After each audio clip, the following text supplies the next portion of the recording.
Graça e paz, amada igreja. Amém. Boa noite a todos.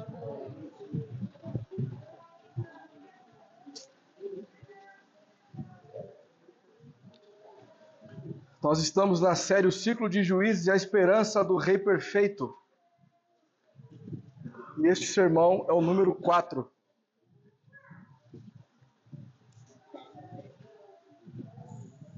E o título? O Ciclo de Juízes e a Esperança do Rei Perfeito.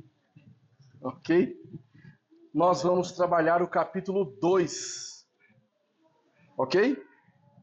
Os irmãos perceberam que eu não coloquei nenhum versículo porque nós vamos trabalhar a totalidade deste capítulo. Ok?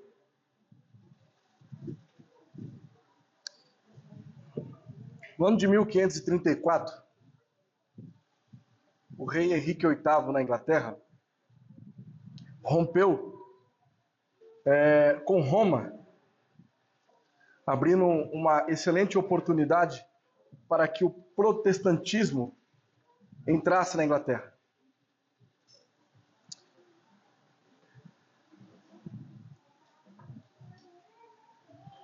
E homens como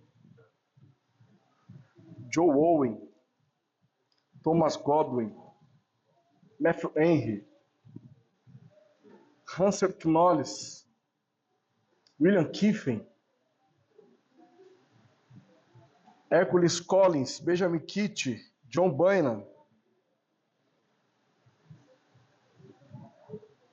foram de extrema importância para aquilo que ficou chamado puritanismo.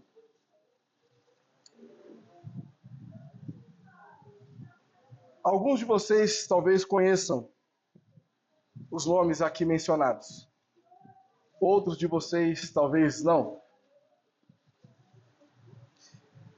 E aqui fica também uma explicação do nome desta igreja local.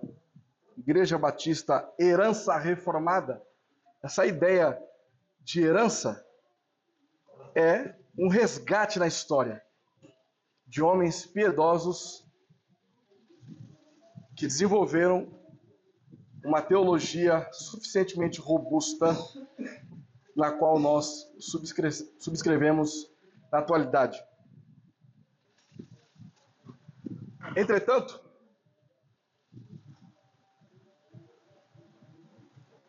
nós, ao utilizarmos a expressão herança ou resgate da história, é porque no meio do percurso alguma coisa deu errado.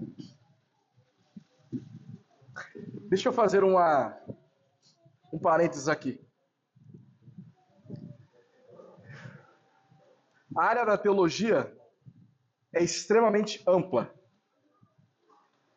E nós podemos destacar 3 áreas teológicas. Por exemplo, teologia histórica, teologia sistemática e teologia bíblica. Ok? Quando eu penso em teologia histórica, eu estou pensando em alguma doutrina específica e vou ao encontro de outros pensadores na história que chegaram à mesma conclusão. Então, quando eu penso, por exemplo, em depravação total, quem foi que falou isso? Foi Calvino, Lutero, Agostinho de Hipona. Então nós vamos fazendo uma construção histórica de uma linha de raciocínio. Isso é teologia histórica. Claro que eu estou aqui resumindo. Teologia sistemática todos vocês conhecem. Talvez não com esse nome.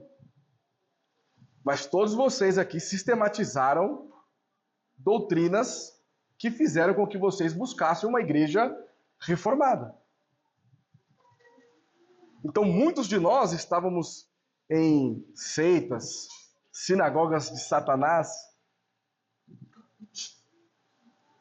igrejas, na verdade pseudo-igrejas, e que nós desconhecíamos o Evangelho. Até que nós nos aprofundamos e caímos, por exemplo, nas doutrinas da graça. ou apelidado 5 pontos do calvinismo. Quando eu sistematizo pontos como esses, eu estou pensando em teologia sistemática. A nossa própria confissão de fé batista de 1689, ela é uma teologia sistemática, ainda que introdutória.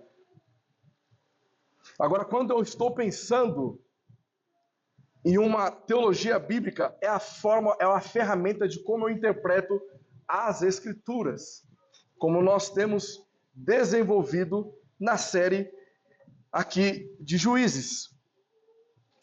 Então, nós já sabemos que a nossa igreja é uma igreja aliancista.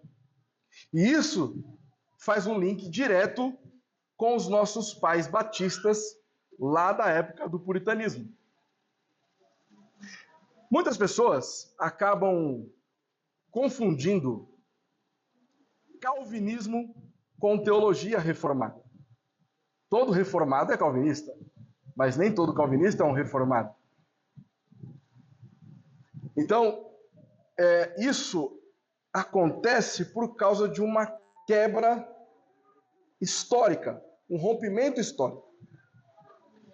Se nós voltássemos no período dos nossos pais batistas com uma teologia, por exemplo, dispensacionalista, isso seria estranho aos ouvidos deles.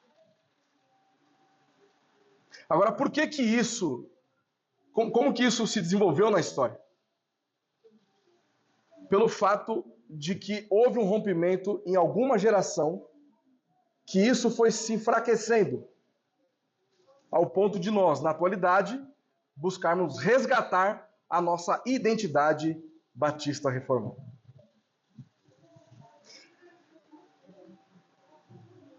O que isso tem a ver com o que nós estamos trabalhando aqui em Juízes?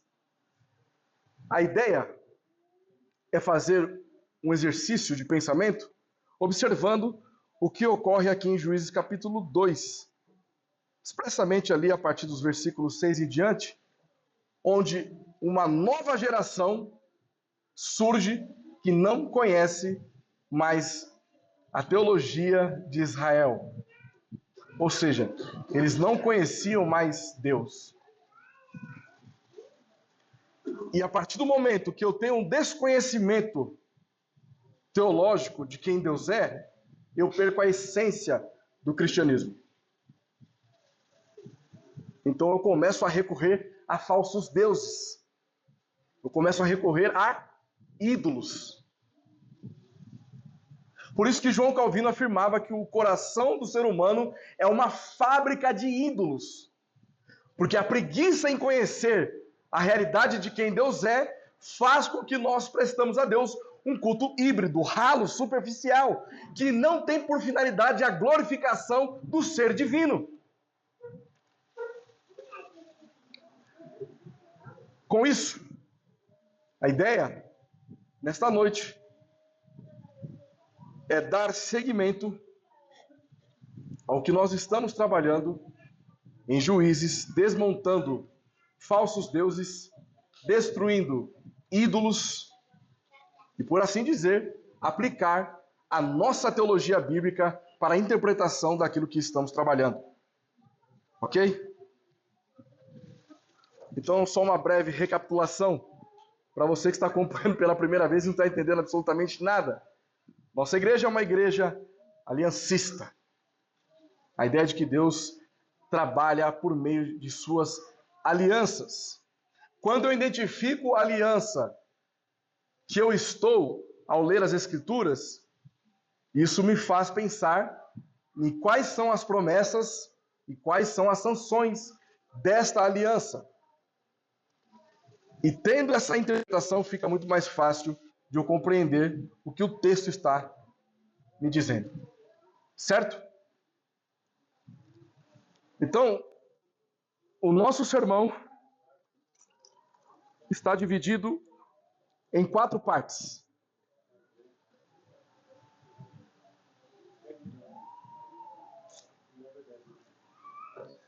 Note, nós tivemos primeiro uma introdução ao livro de Juízes, tivemos mais 2 exposições do primeiro capítulo.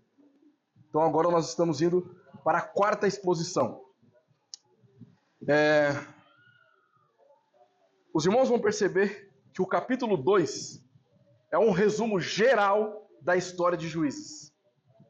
Por isso que o título deste sermão é o mesmo título da nossa série.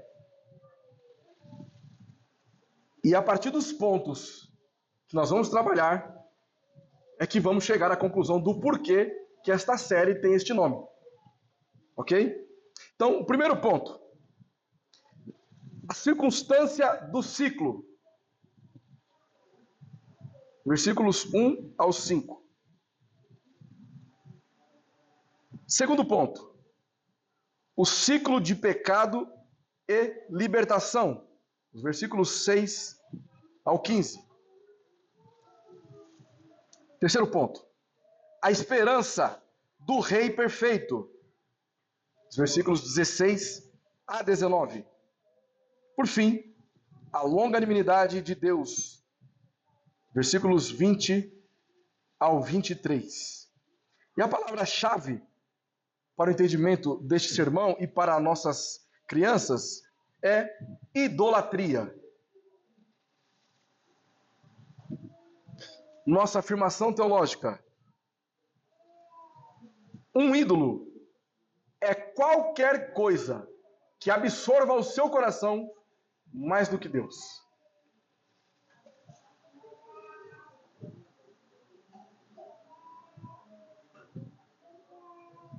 Queridos, para que nós venhamos ganhar um pouquinho mais de tempo, levando em consideração que vamos trabalhar todo este capítulo,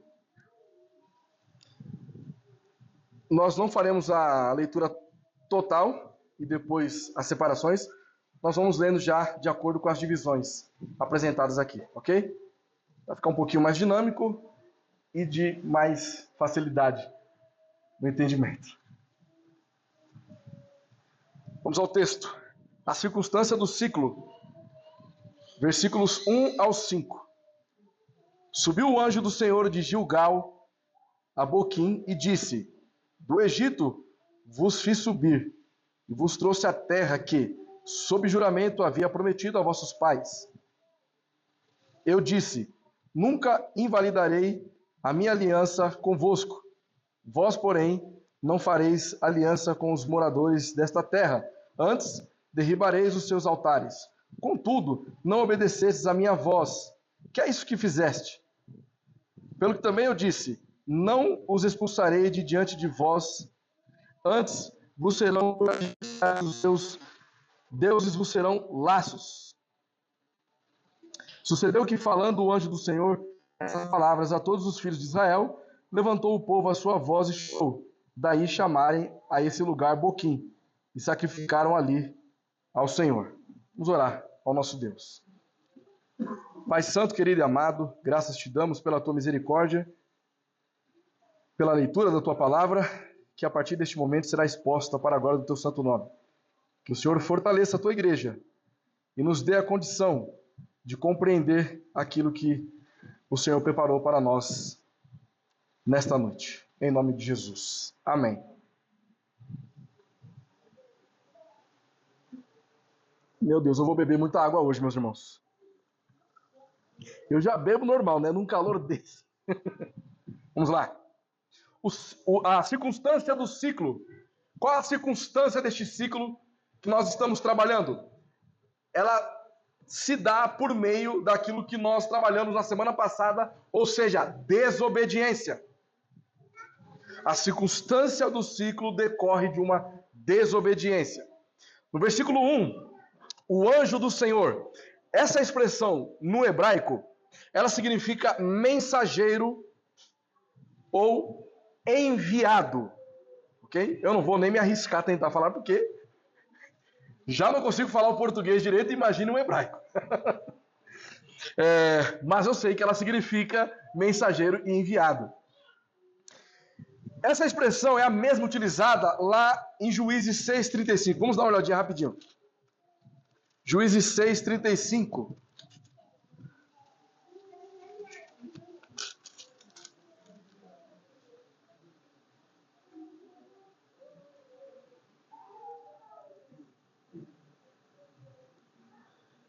Aqui é Gideão. Enviou mensageiros por toda a tribo de Manassés que foi convocada para o seguir. Enviou ainda mensageiros a Azé e a Zebulon e a Naftali e saíram para encontrar-se com ele. Então, a mesma expressão que aparece aqui em Juízes capítulo 2, versículo 1, é a mesma expressão que aparece lá quando Gideão está enviando mensageiros, ok? No Antigo Testamento, como um todo, os profetas, eles também são chamados por essa mesma nomenclatura no hebraico, que significa mensageiro e enviado. Então, daqui, alguns intérpretes, eles supõem que este anjo do Senhor possa ser um ser humano comum. Pelo simples fato de que ele sobe de Gilgal. O texto diz, subiu o anjo do Senhor de Gilgal, certo? Agora, vamos novamente lá no capítulo 6. Vamos analisar agora o versículo 8 e o versículo 11.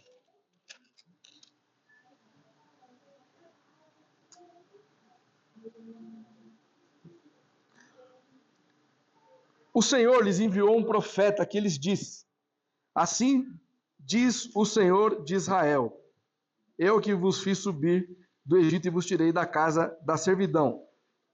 Aí no versículo 11: então veio o anjo do Senhor e assentou-se debaixo do carvalho que está em Ofra. Percebe que no versículo 6 e no versículo 11 tem uma diferença. No versículo 11 nós percebemos que é o anjo do Senhor, um ser angelical, vamos colocar dessa forma. E no versículo 6 nós não temos, no versículo 8 nós não temos tanta clareza assim de que seja de fato um ser angelical. Me parece que ali é um ser humano mesmo. Então, muito mais adequado nós entendemos que aqui o anjo do Senhor possa ser um ser angelical, ok? É claro que algumas pessoas também, e de fato isso é muito verdade, entende que em muitas partes do Antigo Testamento a expressão anjo do Senhor se refere a Jesus Cristo. Entretanto, eu não consegui achar nenhuma evidência de que aqui, no capítulo 2, o anjo do Senhor se refira a Jesus Cristo. Mas, até que me prove o contrário, eu entendo que é um anjo que estava aqui trazendo a mensagem. Na parte B do mesmo versículo, nós vemos a insatisfação de Yahvé. Essa insatisfação ela se dá pelo fato de que Deus resgatou o seu povo do Egito, sob o juramento aos seus antepassados. Israel teve a promessa de que seria levado à terra prometida. E Yahvé havia prometido que ele jamais quebraria a aliança com Israel. Então, aqui, específico, parece que a aliança que Deus fez com o seu povo no Sinai não seja necessariamente essa aliança em que Deus está se referindo ao falar que eles, ao falar no capítulo 2 aqui sobre a ideia de aliança, mas sim na ideia da conquista da terra prometida que fazia parte da aliança sinaítica. Ok? Deixa eu explicar algumas coisas aqui. Primeiro, quando nós pensamos em aliança ou pacto, nós precisamos levar em consideração algumas coisas. Em situações em que o tratado ocorre de modo igual, é chamado tratado de paridade. É um acordo igual em ambas as partes. Quando é imposto por um rei superior a um governante inferior, isso é chamado tratado de suzerania. Este é o tipo de aliança que Yahvé desenvolve com o seu povo. Por isso que nós sempre vamos observar Deus se referindo à aliança como a minha aliança e não a vossa aliança. Porque Ele é o Senhor da aliança. Ok? Então, em todas as ações passadas de Yahvé em prol de Israel, ele agiu graciosamente. Pense o seguinte: a iniciativa de pactuar com Israel vem dele. As promessas vêm dele também. Portanto, quaisquer exigências que ele fazia ao povo deveriam ter sido recebidas com alegria e não com desobediência, como Israel está agindo com Deus. O enviado, no caso aqui o anjo do Senhor, ele nos lembra de duas ordens divinas. Vamos olhar novamente o texto que nós temos utilizado como pano de fundo aqui para Juízes, lá em Deuteronômio capítulo 7, versículos 2 e 5.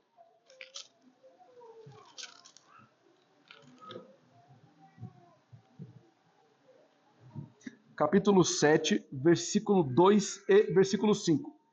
E o Senhor teu Deus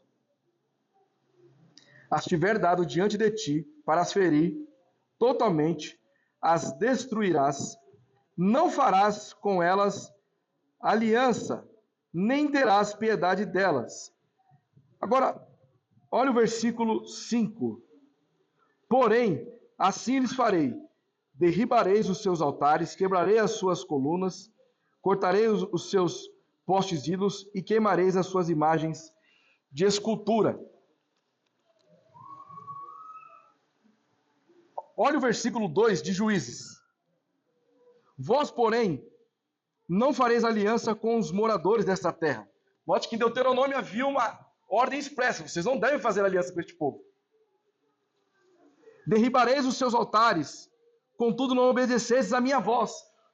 Eles, além de eles fazerem aliança com os povos inimigos, eles ainda não derrubaram os altares daqueles falsos deuses, daqueles deuses pagãos.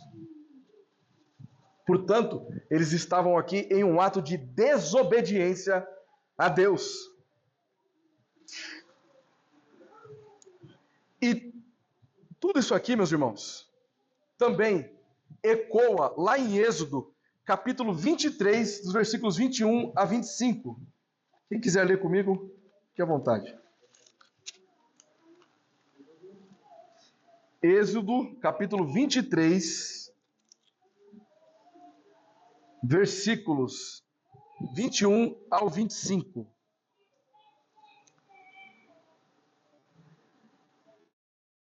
Dele e ouve a sua voz, e não te rebeles contra ele, porque não perdoará a vossa transgressão, pois nele está o meu nome. Mas se diligentemente lhe ouvires a voz e fizeres tudo o que eu disser, então serei inimigo dos teus inimigos e adversários dos teus adversários. Porque o meu anjo irá diante de ti e te levará aos amorreus, aos heteus, aos ferezeus, aos cananeus, aos heveus e aos jebuseus, e eu os destruirei. Não adorarás os seus deuses, nem lhes darás culto, nem farás conforme as suas obras. Antes os destruirás totalmente e despedaçarás de todas as suas colunas. Servireis ao Senhor, o vosso Deus, e ele abençoará o vosso pão e a vossa água, e tirará do vosso meio as enfermidades. Então, nós estamos observando que a aliança que Deus fez desde lá de Moisés, passando por Josué, havia uma ordem expressa para que eles não se relacionassem com outros povos, que eles não fizessem um acordo amigável, uma aliança com outros povos, que eles derrubassem os altares, os ídolos daquelas nações, que eles não tivessem piedade daquelas nações. E o que nós estamos vendo aqui, na verdade, é o oposto de tudo aquilo que Deus havia dito para que eles não fizessem. Ou seja, o povo de Israel estava quebrando a aliança que Deus havia feito com eles.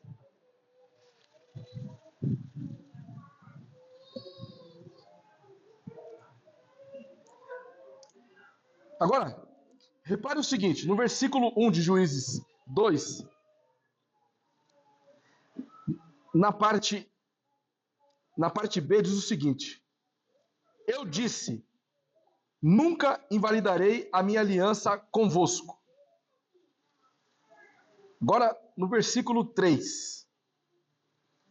Pelo que também eu disse, não os expulsarei de diante de ti, de vós antes. Vos serão por adversários os seus deuses, vos serão laços. Nós temos aqui uma tensão. Porque primeiro nós temos aqui a promessa de Deus de conceder a terra ao povo de Israel. Por outro lado, nós também vemos Deus não entregando essa terra a um povo desobediente. Ou seja, por um lado, nós estamos observando aqui o Deus amoroso e fiel, que não suporta perder aqueles com quem ele se comprometeu. Por outro lado, nós estamos vendo um Deus que é santo e justo e não tolera o mal, não convive com o mal e não o abençoa. Como que resolve um conflito como este?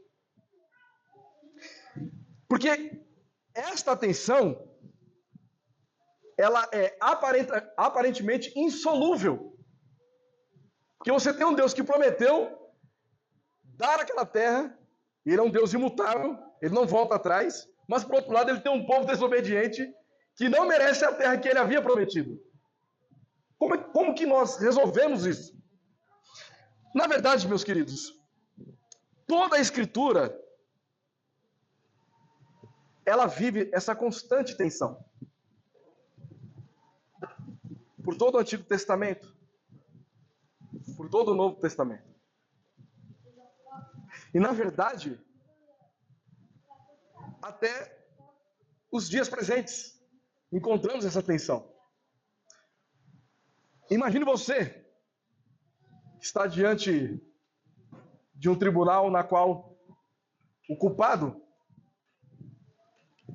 cometeu cerca de 10 mil crimes, todos hediondos.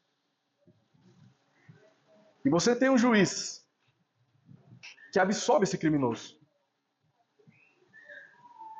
Que absurdo! Talvez você pensaria, como pode? Que injustiça é essa?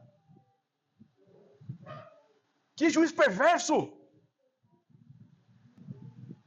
Entretanto, todos os dias, Deus está fazendo isso. Deus está pegando pessoas das trevas, convertendo essas pessoas, tirando o coração de pedra, colocando o coração de carne. Pessoas pecadoras, imerecedoras do favor de Deus. E Ele está resgatando essas pessoas com suas fortes e poderosas mãos. Portanto, essa tensão que nós observamos aqui, ela é explicada na cruz, quando o nosso pecado é imputado a Cristo e a justiça de Cristo é imputada sobre nós. Nenhum de nós merecíamos nenhum favor de Deus. Mas Ele, na sua infinita graça, misericórdia e bondade, nos alcançou e nos transformou e nos deu nova vida. E hoje nós somos novas criaturas pelo sangue de Cristo.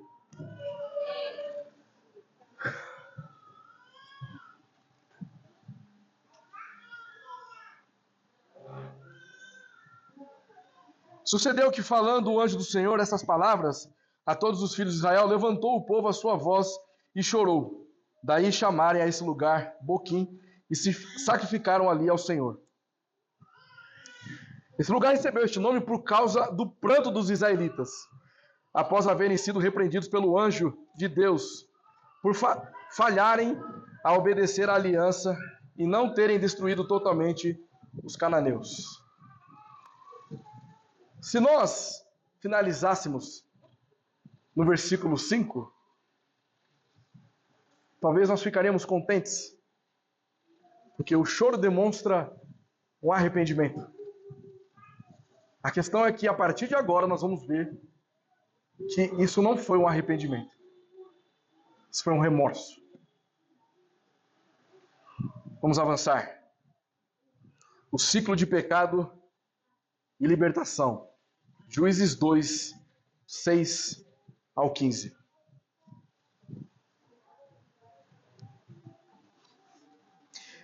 Havendo Josué despedido o povo, foram-se os filhos de Israel, cada um a sua herança, para possuírem a terra. ênfase: serviu o povo ao Senhor todos os dias de Josué e todos os dias dos anciãos que ainda sobreviveram por muito tempo depois de Josué e que viram todas as grandes obras feitas pelo Senhor a Israel. Faleceu Josué, filho de Num, servo do Senhor, com a idade de 110 anos. Sepultaram no limite da sua herança, em Timnat-Heres, na região montanhosa de Efraim, ao norte do monte Gaás. Foi também congregada a seus pais toda aquela geração. Nova ênfase.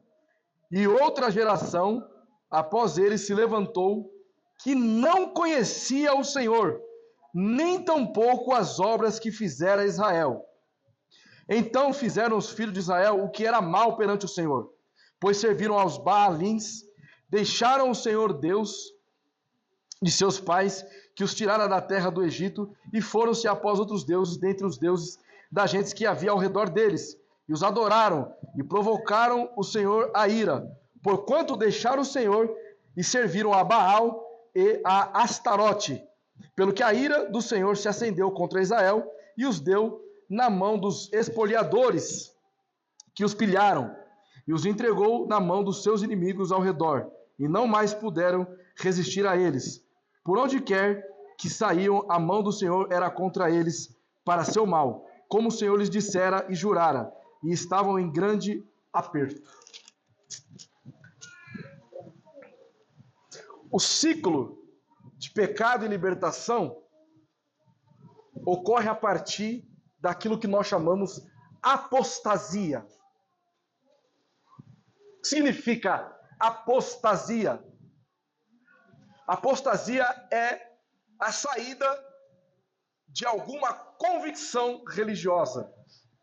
Então, não necessariamente a palavra apostasia ela tem uma conotação ruim. Pessoa que se apostatou do catolicismo romano. E hoje ela é reformada para a glória de Deus. Foi bom. Mas a partir do momento que na ortodoxia cristã a pessoa se apostata da fé, ela mostrou que ela nunca conheceu a Deus.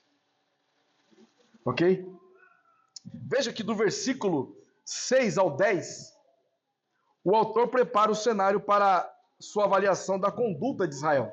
Porque ele está falando a respeito de como o povo adorava a Deus, enquanto Josué e os anciãos da época, que conheciam as obras de Deus, ensinavam sobre Deus.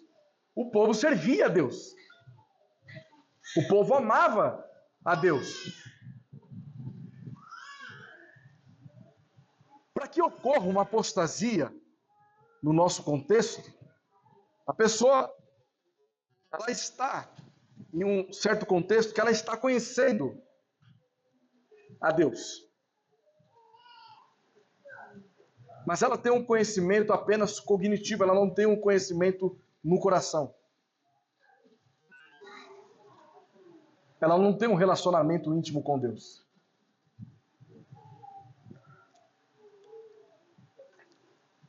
Agora, a partir do versículo 10, na parte B, o que ocorre? Vamos observar alguns textos.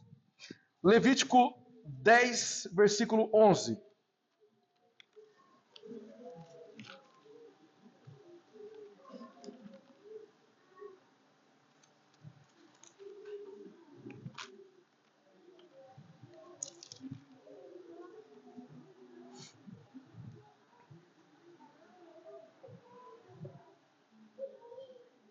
E para ensinardes aos filhos de Israel todos os estatutos que o Senhor lhes tem falado por intermédio de Moisés. Deuteronômio capítulo 6.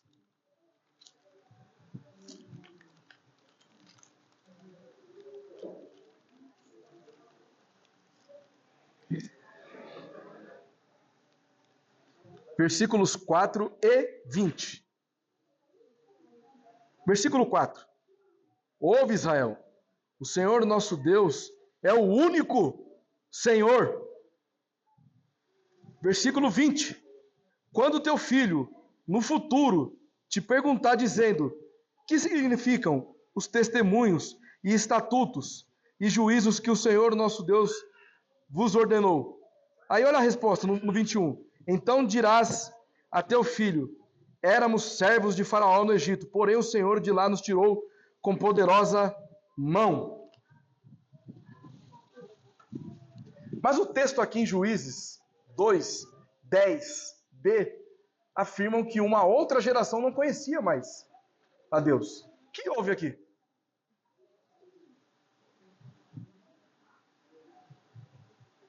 Uma falha de comunicação por parte dos sacerdotes?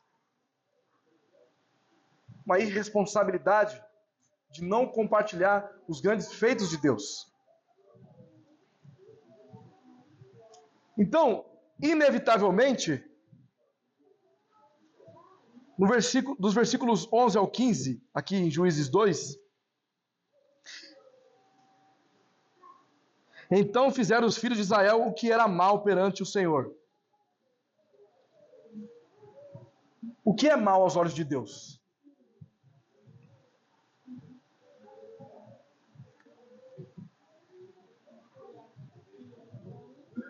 E mais, como o autor sabia o que era mal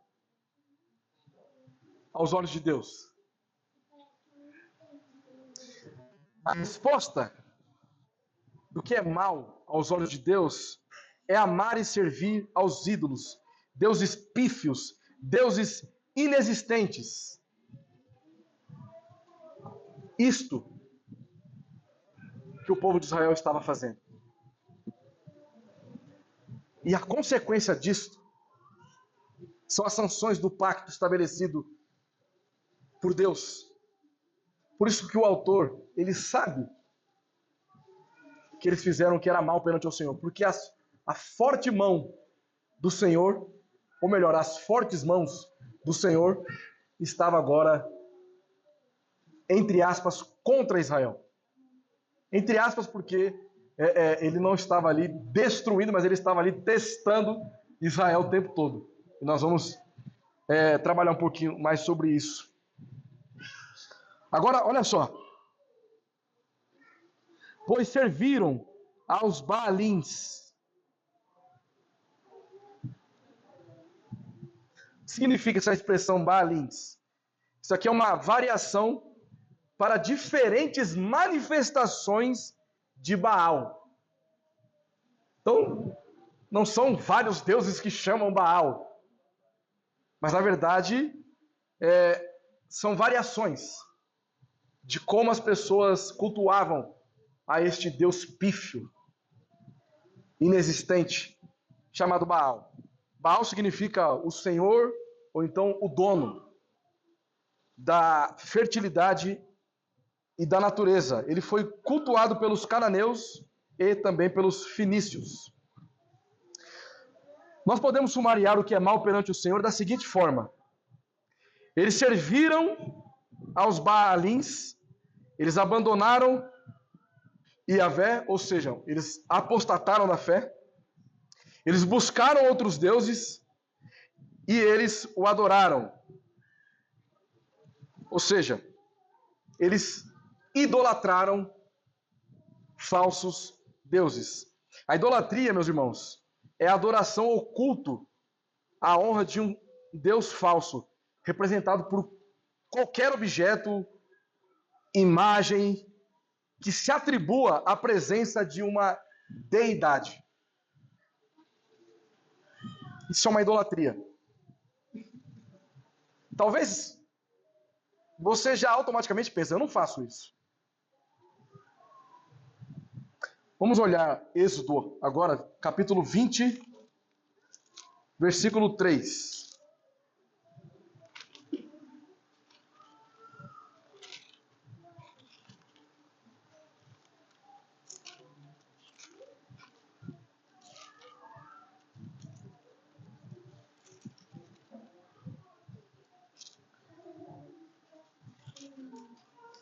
mais conhecido como os 10 mandamentos. Não terás outros deuses diante de mim. Eles abandonaram Yahvé. Eles serviram Baal e Astarote.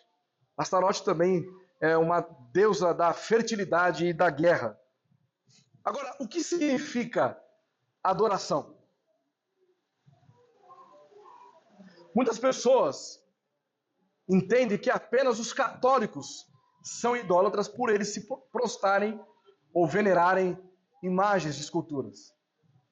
Ou acham que é ficar fazendo assim alguns movimentos diante de alguma estátua. Mas o texto diz que eles serviram a Baal e a Astarote. O que seria servir a falsos deuses? É se entregar aos costumes e práticas estabelecidas nessas culturas pagãs. E muitas vezes, isso está associado até mesmo dentro das igrejas. Pessoas que ficam descontroladas, sem saber o que está pronunciando, falando coisas sem sentido, sendo movidas por um sensacionalismo, movidas pelo sentimentalismo, coisas que não procedem de Deus, que ataca o caráter e a santidade de Deus.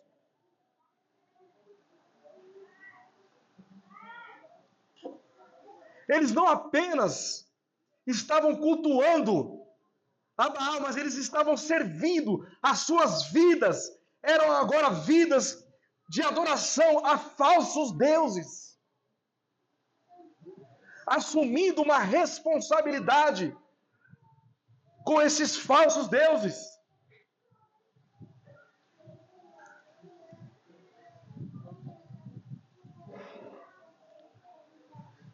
E note que no versículo 14 e 15, nós encontramos o seguinte axioma: a ira do Senhor se acendeu contra Israel.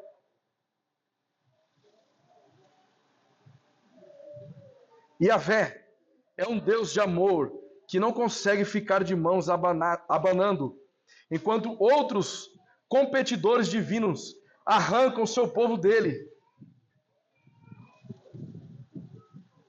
A ira de Deus se acendeu. Agora, note uma coisa: a ira nem sempre é o oposto do amor. Pelo contrário, ela pode ser uma manifestação do amor. Porque é como se o seu filho, desobedecesse uma ordem que você deu a ele e você se irou. Porque você sabe o que é o melhor para o seu filho. Você zela pelo cuidado do seu filho. Você se ira porque ele desobedeceu, ele transgrediu uma ordem sua. Então, é mais ou menos esse sentido que a ira do Senhor se acendeu contra Israel.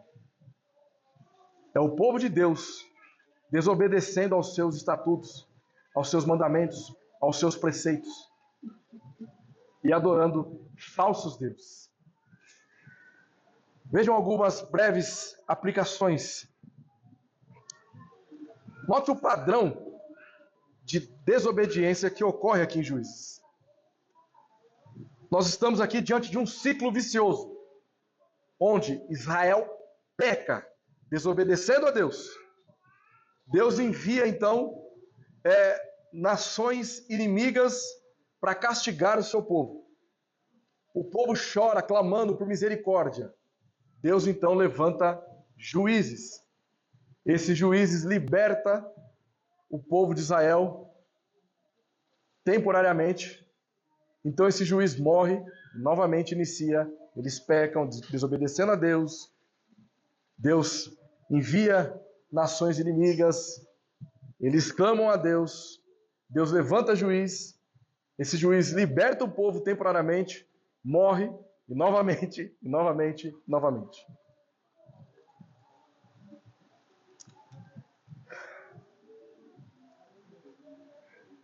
Talvez nós pensamos, que povo também chato, e que povo rebelde, que povo difícil. Mas isso serve como uma reflexão para nós. Quantas vezes você cometeu o pecado que ontem você havia orado para Deus, pedindo perdão, porque você estava arrependido de ter cometido aquele pecado? Já parou para pensar nisso? Hoje você ora a Deus, estou arrependido, estou entristecido com aquilo que eu fiz. Mas amanhã você torna a fazer. O que está acontecendo ali? Você ainda não teve o arrependimento, o que você teve foi um remorso.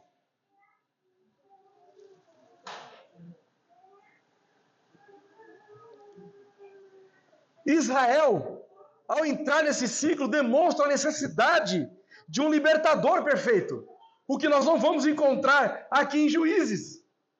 Entretanto, a igreja de Cristo já tem esse libertador perfeito, que é Jesus Cristo, que nos libertou da escravidão do pecado. Por isso, nenhum pecado pode escravizar você. Jesus Cristo é o nosso libertador, o nosso Rei perfeito. E quando nós estamos diante de Cristo, nós não devemos ter uma postura desequilibrada ou uma postura desonesta, pensando que Deus perdoa. Vamos fazer só hoje. Queridos, uma pessoa que age dessa forma, ela está demonstrando que ela jamais conheceu a Cristo.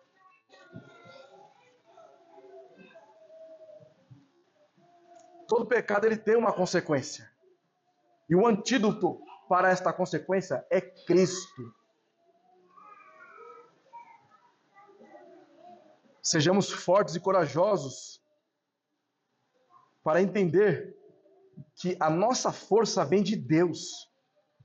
Porque todas as vezes que você pensa que você é forte, ausente de Deus, você está demonstrando que você é cada vez mais perverso. A nossa força está no caráter e obra de Cristo Jesus.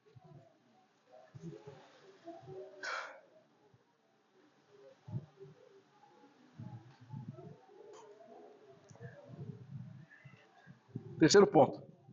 A esperança do Rei Perfeito. Versículos 16 ao 19. Suscitou o Senhor juízes que os livraram da mão dos que o pilharam. Contudo, não obedeceram aos seus juízes. Antes, se prostituíram após outros deuses e os adoraram. Depressa, se desviaram do caminho por onde andaram seus pais na obediência dos mandamentos do Senhor. E não fizeram como eles. Quando o Senhor lhe suscitava juízes, o Senhor era com o juiz e os livrava da mão dos seus inimigos, e todos os dias daquele juiz.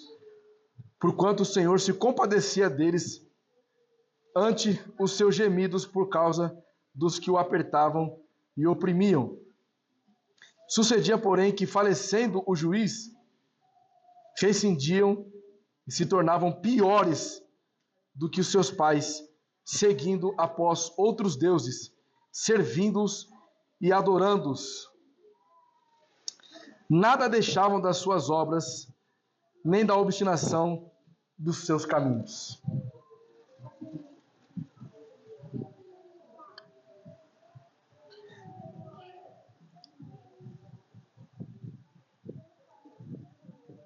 Existem aqui algumas palavras bem fortes. Mas o que nós estamos percebendo é que este povo estava brincando de fazer parte do pacto com Deus. Por Porque conforme o juiz morria, e eles eram subjugados novamente, eles eram piores ainda do que os que acabaram de morrer. Então, tinha uma geração ruim. Vinha o juiz, libertava o povo. Essa geração morria, a próxima geração era pior ainda. E o texto diz que eles estavam adorando outros deuses ainda. Não apenas Baal e Astarote.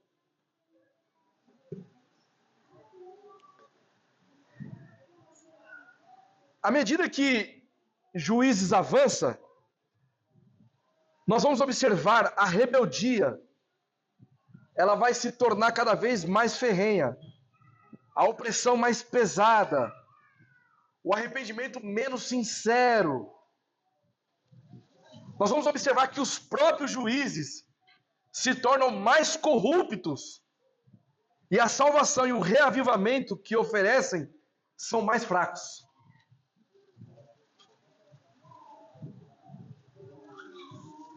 Isso serve como um lembrete para a igreja. Nós precisamos de algo melhor que um juiz humano. Algo mais permanente que um líder mortal.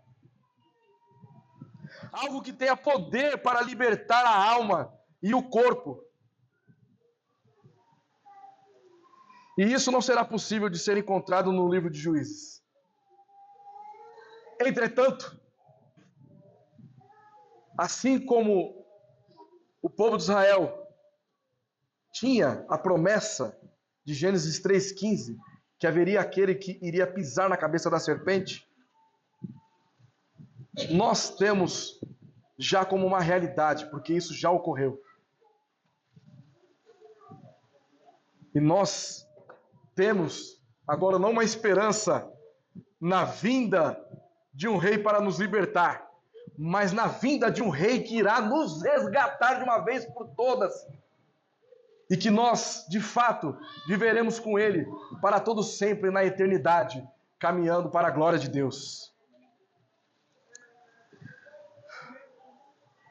Agora, o versículo 17 nos diz que eles não deram ouvidos e se prostituíram. A prostituição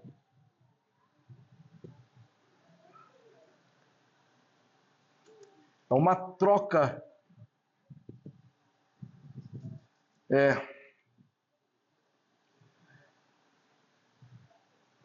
sexual em relação ao dinheiro ou algo de valor.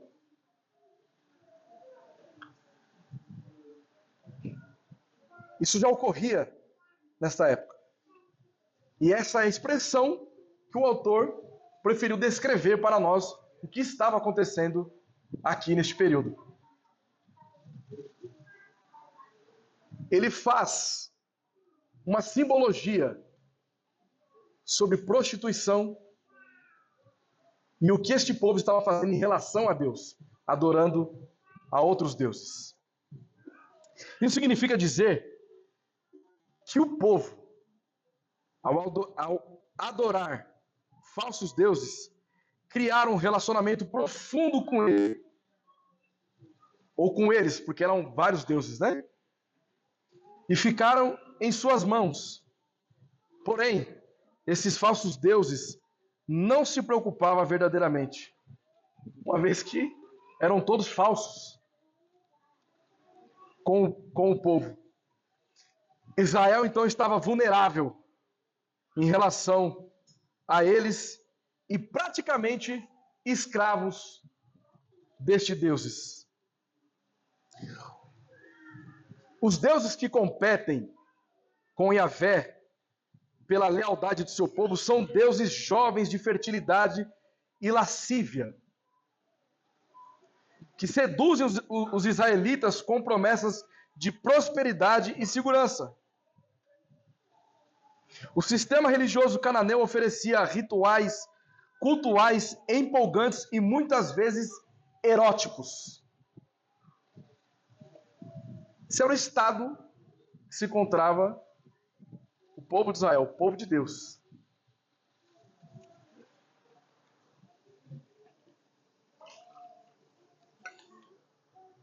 Os juízes representavam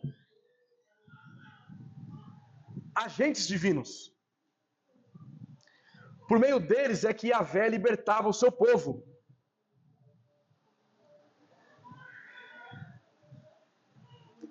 Agora,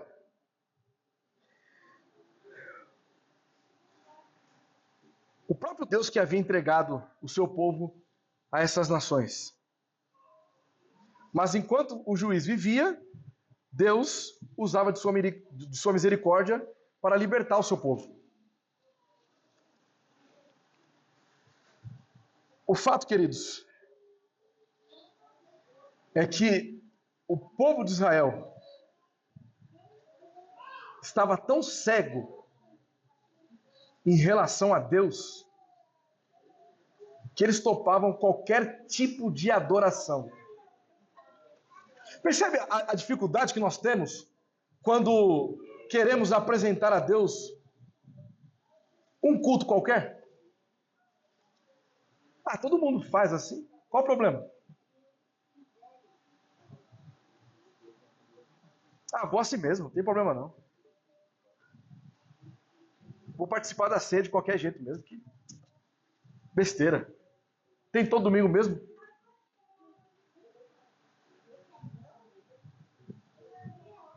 Então, nos dias de hoje encontramos pessoas assim.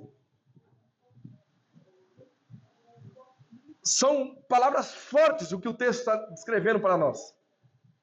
Mas dentro da igreja encontramos pessoas exatamente assim.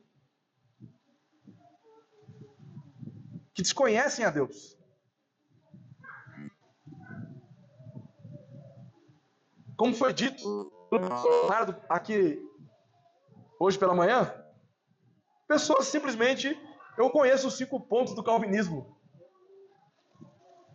E age como se não conhecesse o próprio Deus. Ou seja, Deus age de maneira soberana na minha salvação, mas Ele não é soberano sobre o meu casamento, Ele não é soberano sobre a minha vida no meu trabalho, Ele não é soberano no meu relacionamento com meus filhos, Ele não é soberano no meu relacionamento com os meus pais. Percebe?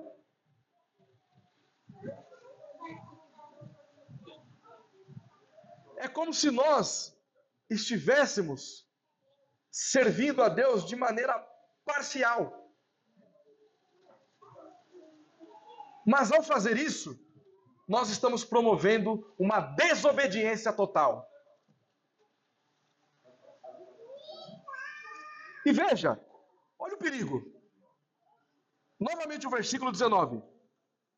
Sucedia, porém, que, falecendo o juiz, reincindiam e se tornavam piores do que os seus pais, seguindo após outros deuses.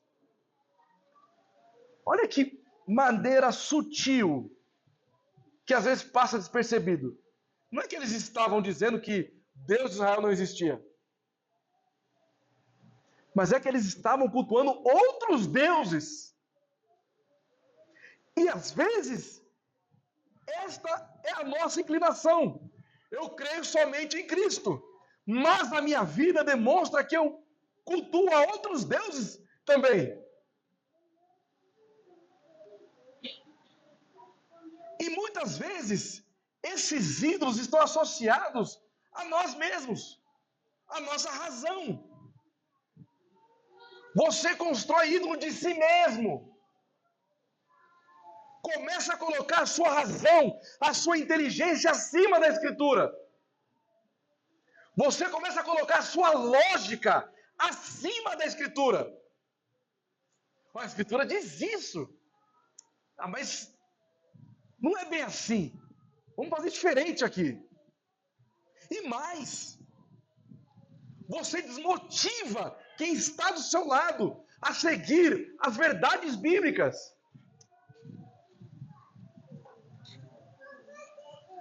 Quando você menos espera, você já fez de si mesmo o seu próprio ídolo, o seu próprio Deus.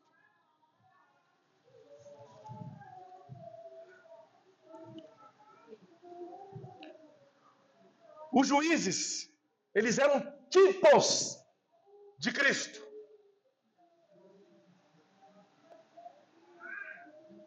Em que sentido?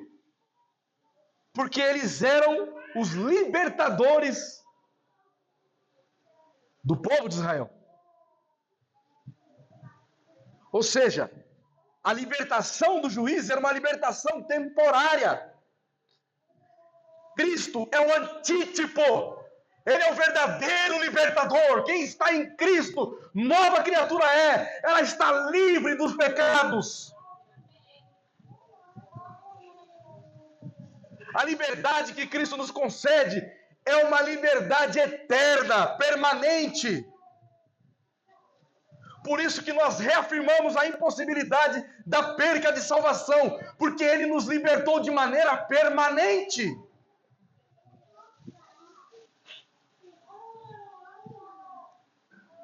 Lá em Juízes mesmo, capítulo 21, versículo 25.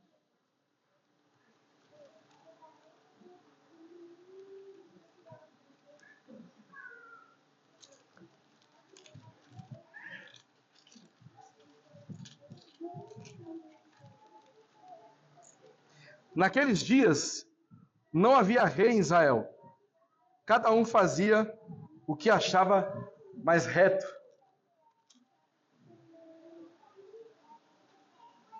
De onde o autor parte do pressuposto de que não havia rei em Israel? Porque as outras nações havia reis.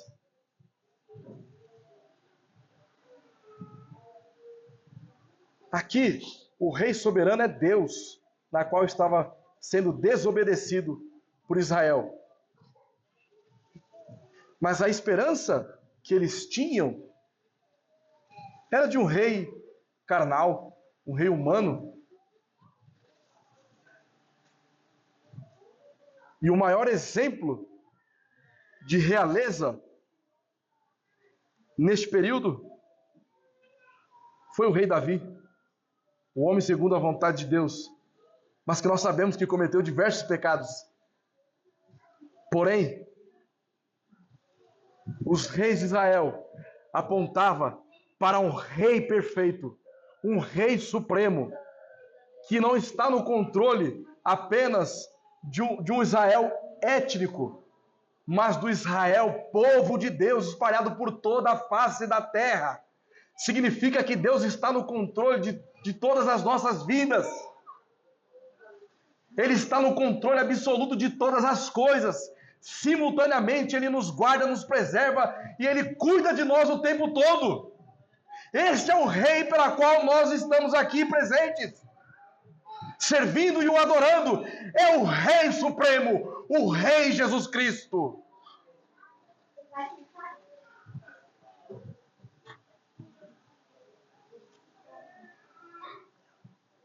Última parte.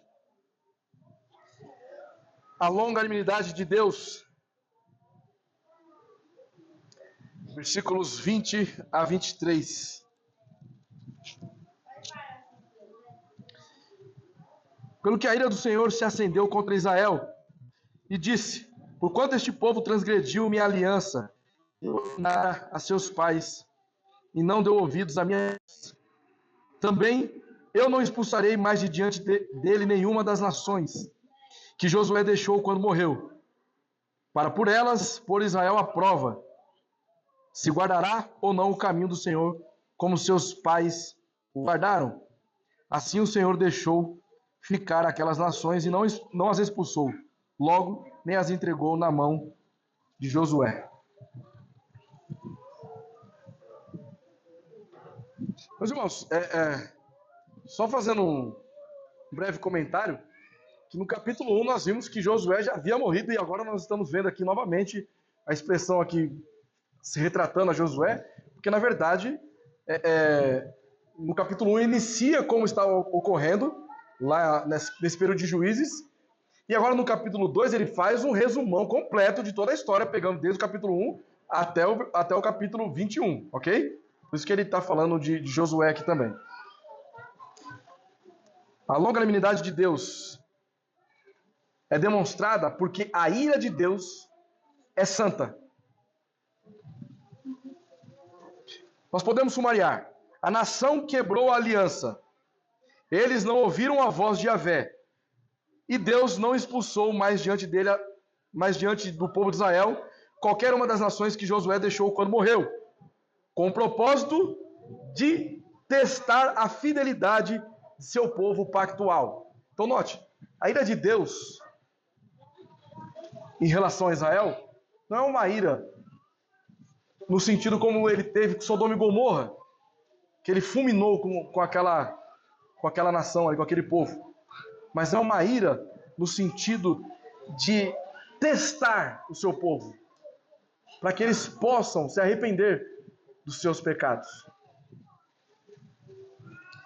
A ira do Senhor, ela não se opõe ao amor, como nós mencionamos quase agora.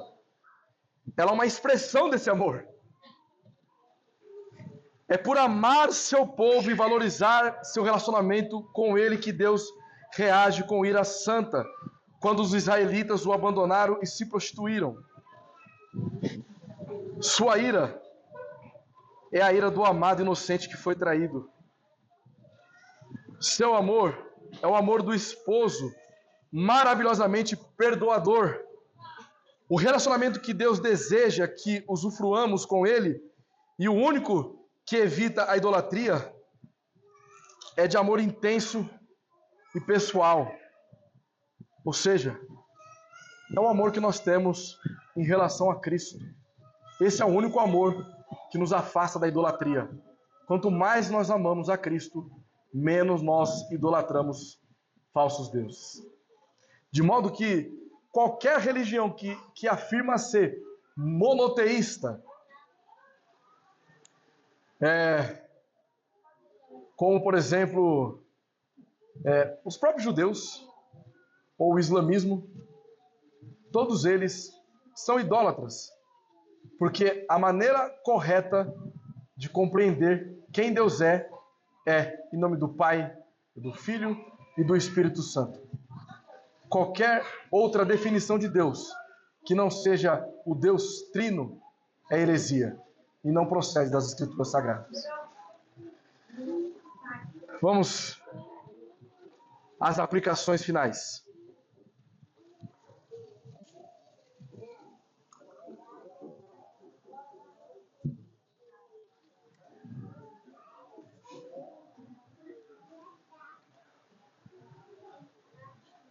Como os puritanos entenderam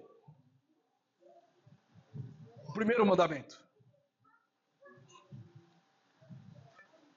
Agora, essas aplicações serão todas centrais para as nossas vidas, para desmontar todo o altar que nós construímos em nossos corações.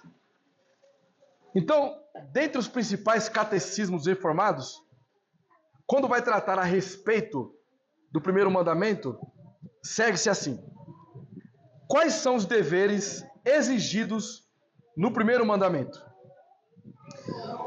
Os deveres exigidos no primeiro mandamento são conhecer e reconhecer que Deus, como único Deus verdadeiro e nosso Deus, e adorá-lo e glorificá-lo como tal, pensar e meditar nele, lembrar-nos dele, tê-lo na mais alta consideração, honrá-lo, adorá-lo, escolhê-lo, amá-lo, desejá-lo e temê-lo, crer nele, confiando, esperando, deleitando-nos e regozijando-nos nele, ter zelo por ele, invocá-lo, dando-lhe todo louvor e gratidão, prestando-lhe obediência e submissão de nosso ser, ter cuidado de agradá-lo em tudo, e tristeza quando ele é ofendido em qualquer coisa, e andar humildemente com ele. Se não for isso, nós estamos idolatrando. Preste bem atenção. Se nós fôssemos tocar em cada ponto que os puritanos desenvolveram a respeito do primeiro mandamento, daria pelo menos aí mais uns 10 cultos aí. Mas eu separei aqui alguns pontos. Primeiro, pensar em Deus.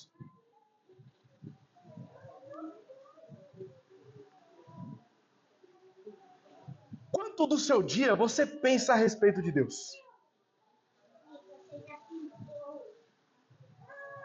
Será que você só pensa em Deus nos seus momentos de aflição? Quando as coisas não dão certo, ai Deus, o que eu fiz para merecer isso? É assim que nós devemos nos aproximar de Deus? Porque quando nós temos tal pensamento,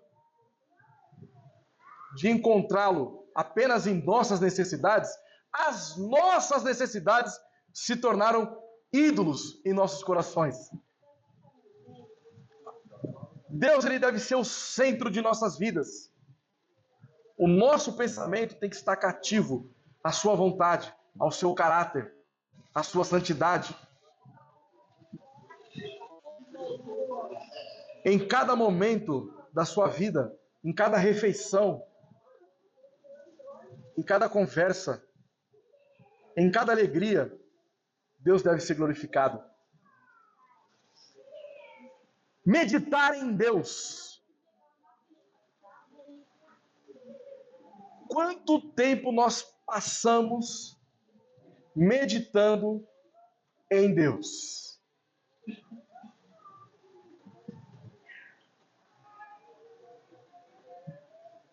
É curioso. O pastor Leonardo mencionou hoje pela manhã que as pessoas às vezes dizem: eu não vou ter filho. Ah, por quê? Ah, olha o mundo como é que está, né? Só Deus para ter misericórdia.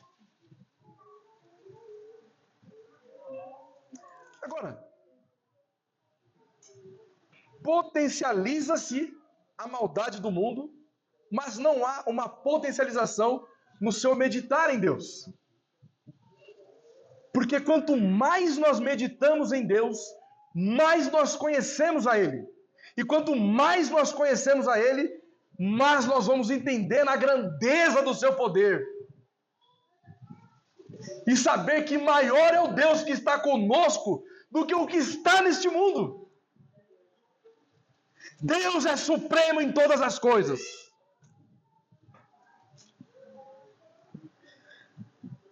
Lembrar-se de Deus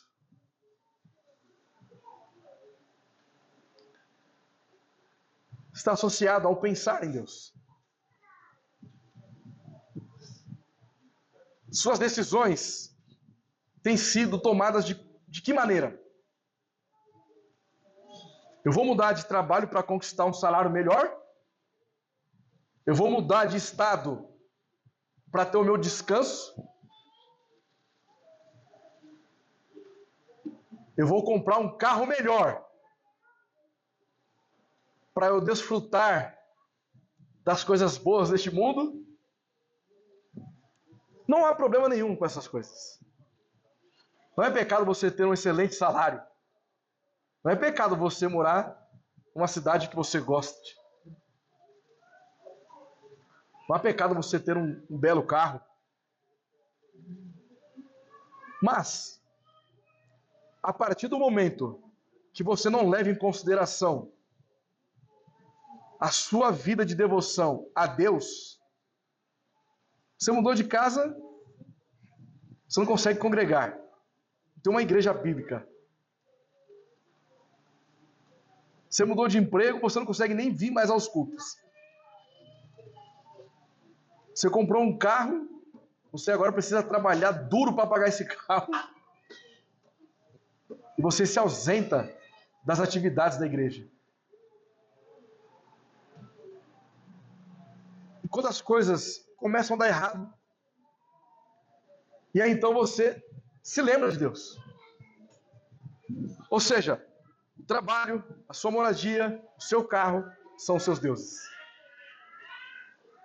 Porque somente nos momentos de aflições causados por as suas decisões equivocadas, que você busca Deus, você vai percebendo que o que está ao seu redor são ídolos que você mesmo construiu.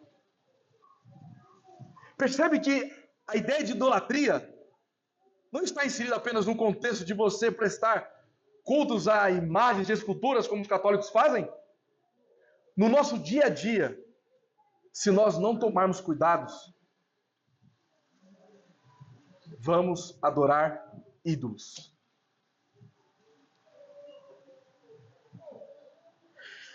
Confiar em Deus. Tem sempre aquela expressão, né? Eu creio em Deus, mas tem que fazer minha parte.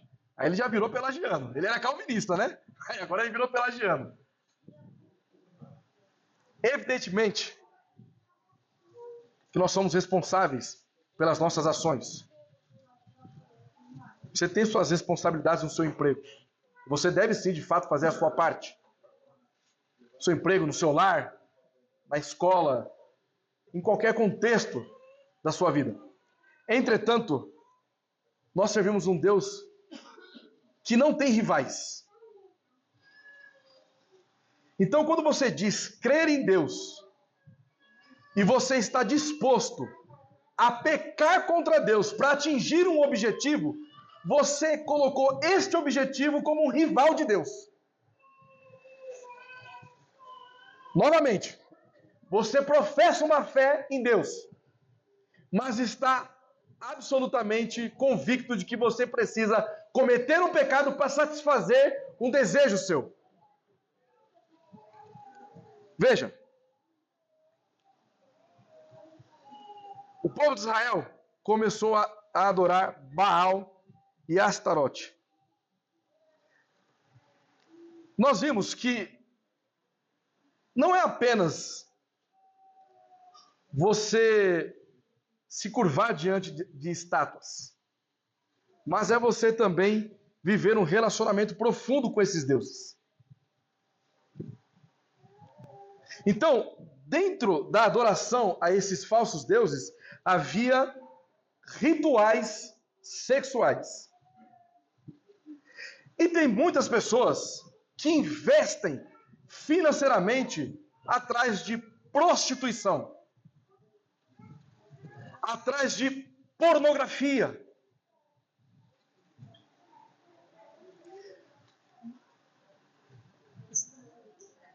Pessoas na disposição de ter filhos.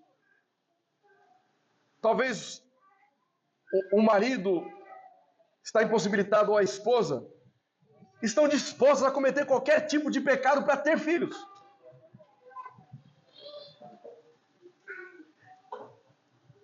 E o que está acontecendo? Ainda que você diga para mim que você não acredita em Baal e Astarote, você está tendo o mesmo comportamento que os israelitas tinham. Então, quando nós estamos em situações como pornografia, como prostituição, como adultério, essas coisas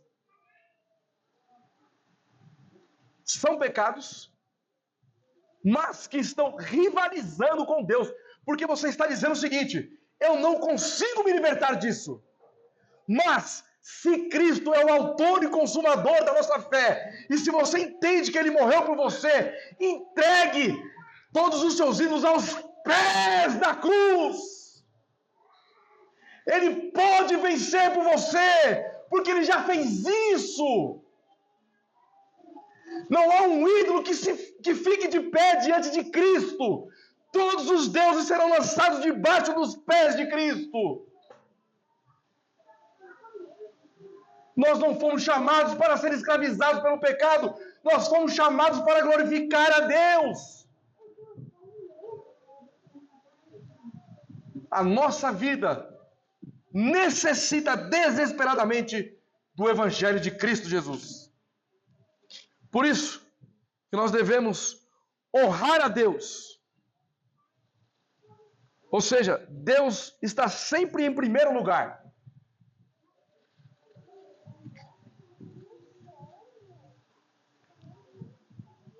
Quando alguém te oferece algo que você atribui valor, seja dinheiro, seja moradia, seja um carro,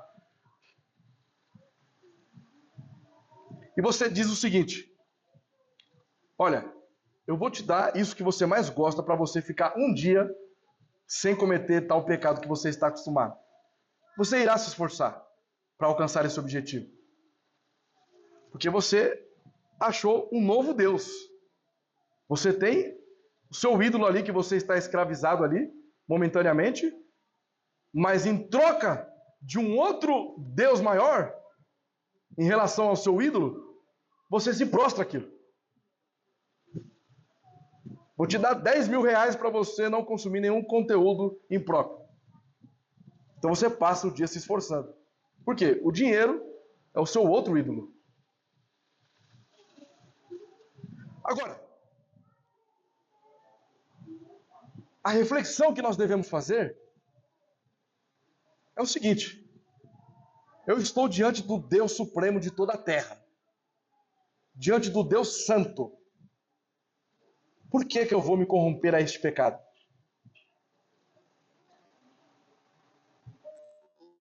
Por que eu vou me aproximar deste pecado? Quando você não consegue encontrar resposta, é porque talvez você não nasceu de novo. E a sua oração, ela deve ser todos os dias, desesperadamente: Senhor, me perdoa, eu não mereço salvação. Tem misericórdia de mim, Senhor. Me perdoa. Eu não sou digno de ser chamado teu filho. Me perdoa.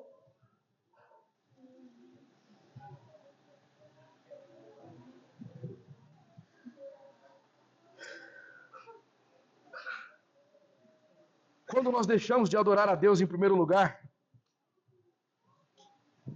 de colocar Deus acima de todas as coisas, se Deus ele não está acima de todas as coisas, existe algo em igualdade com Deus. Se ele não está acima, ele está igual. E se ele estiver igual, você também está idolatrando. Você pode idolatrar o seu filho. Você pode idolatrar a sua esposa. Você pode idolatrar o seu trabalho.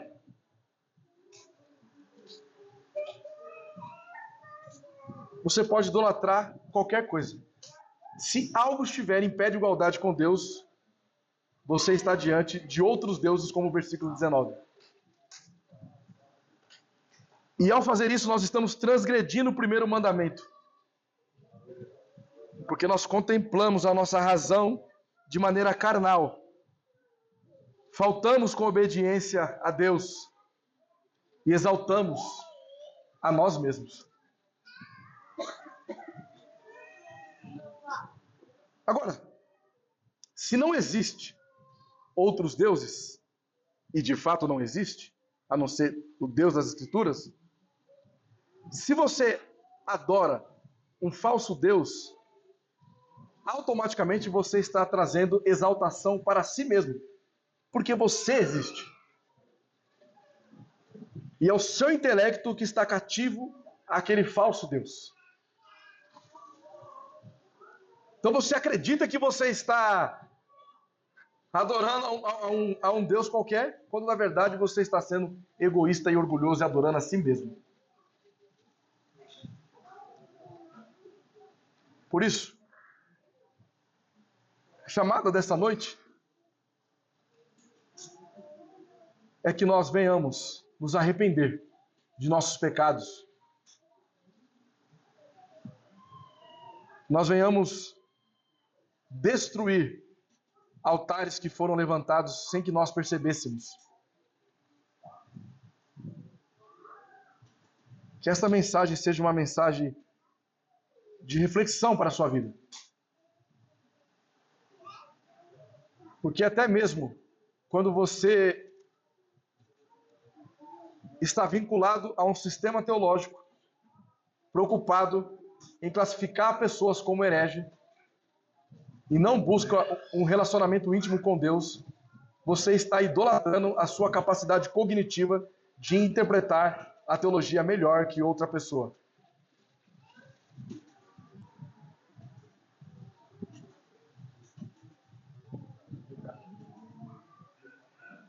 Essa mensagem é para demonstrar que nós somos completamente dependentes de Deus. Se não for Ele, seremos todos idólatras. Que Deus nos abençoe, nos guarde e nos proteja em nome de Jesus. Amém.